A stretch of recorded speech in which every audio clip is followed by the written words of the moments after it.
At Arizona State University, we're bringing world-class education from our globally acclaimed faculty to you. Ranked #1 in innovation for 10 consecutive years and #2 among public universities for employability, ASU isn't just ahead of the curve, it's creating new paths to success. Earn your degree from the nation's most innovative university. Online, that's a degree better. Explore more than 300 undergraduate, graduate, and certificate programs at asuonline.asu.edu.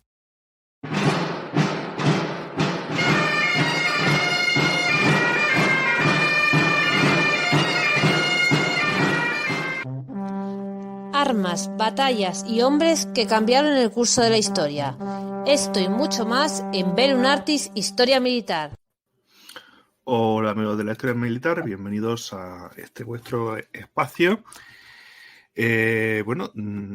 Hoy contamos de nuevo con José Sotochica, porque no sé si lo sabéis, y ya hicimos un programa con Yello, y os comentamos que ha salido a la venta este nuevo libro de José, que es una novela histórica que se llama Hasta que pueda matarte y que está ambientado en los sucesos que hoy vamos a comentar, ¿no? Vamos a hablar un poco más de historia, no vamos a hablar tanto del libro. Y bueno, pues como siempre, un placer y un privilegio contar contigo, José.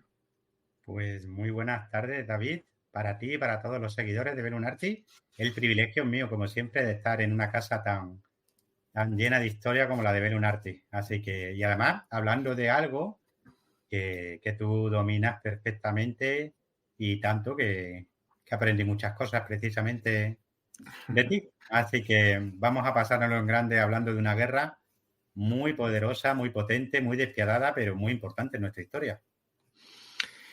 Efectivamente, estamos hablando, ¿no?, de la guerra de las Alpujarras, que es de lo que vamos a hablar hoy, ¿no?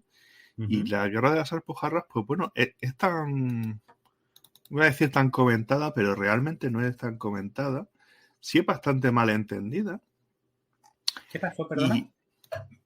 Digo que iba a decir que era una guerra muy comentada, pero poco entendida, pero realmente no es tan comentada. Es una guerra que pasa un poco más desapercibida y es una cosa bastante curiosa porque, como comentabas tú el otro día, pues es un conflicto que de hecho va a ser muy importante tanto en el marco internacional como en la España de su época, ¿no? Totalmente. Es llamativo que la que probablemente fue una de las guerras decisivas del reinado del Austria más poderoso, de la monarquía hispánica, de Felipe II, ¿no? Pues, sin embargo, no haya levantado las pasiones historiográficas ni novelescas, vamos a llamarlas así, ¿no? Esas pasiones, ¿no? Que, por ejemplo, la guerra en Flandes o los conflictos con la Inglaterra isabelina o incluso la anexión de Portugal. Sin embargo, la guerra de los moriscos o la guerra de las Alpujarras, como queramos denominarla, siendo un suceso clave que en cierta manera, yo no sé qué opinas tú, pero en cierta manera vertebra por completo lo que va a ser el reinado de Felipe II. Hay un antes y un después de la guerra de las Alpujarras, no solo de cara hacia el interior de la península ibérica, sino también hacia el exterior. Sin embargo, pues suele ser, pues, como te diría, solventada pues con unas cuantas líneas en cualquier manual de historia de España, ¿verdad? Con unas cuantas líneas. Eso y sin embargo se dedica muchísima información a hechos que en su tiempo pues los propios contemporáneos pues los tuvieron por poco relevantes en comparación con la guerra de las Alpujarras. Y bueno, de hecho es que hay como un par de hitos religiosos en el reinado de Felipe II.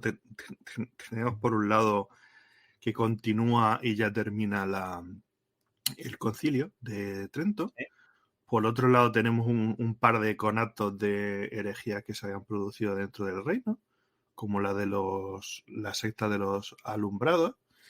Y por otro lado tenemos la progresiva radicalización del panorama religioso que se está dando en la Europa del momento, que recordáis que cuando hablamos de del principio del conflicto en Flandes, os dijimos que los mendigos del mar, ¿no? Los Huisen, tenían unas medallitas que ponían antes turco que papista, ¿no? Porque no estaban dispuestos a volver al catolicismo.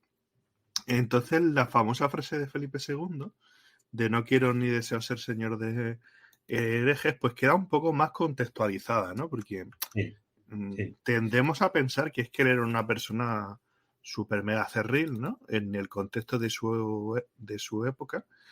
Y realmente, pues no es tan así.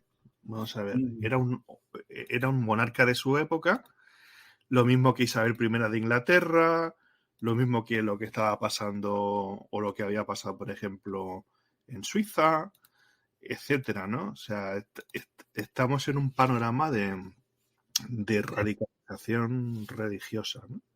Me gusta que hagas colación de eso, David, porque ese famoso España diferente, ¿verdad?, que tan manidamente ha sido usado por la derecha y por la izquierda, no es cierto. La historia de España a lo largo de los siglos, desde la antigüedad, pasando por la Edad Media y la Edad Moderna, hasta la contemporánea, ha sido una historia muy similar a la de su contexto mediterráneo y europeo. La España de Felipe II no es una España negra y tenebrosa, donde igual de tenebrosa, igual de negra, igual de violenta, igual de intolerante. Es la Inglaterra de Isabel, es la Francia de las guerras de religión, ¿verdad?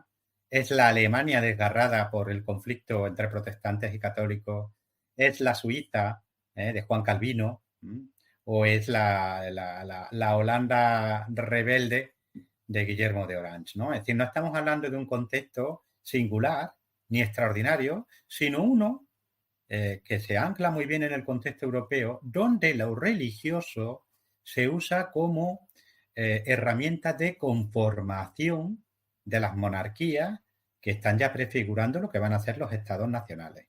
Y ese usar la religión como herramienta de conformación de identidad es lo único que está haciendo Felipe II. Y quizás de forma más honrada que otros monarcas. Puede que de forma más clara, ¿no? Quizás ese fue su pecado, ser más transparente que otros monarcas europeos que hicieron exactamente lo mismo, pero que no tuvieron en contra una propaganda tan feroz como la que tuvo él. Ni un aparato administrativo que nos ha dejado montañas de papeles para poder rastrear muchas cosas de las que se hicieron, ¿no?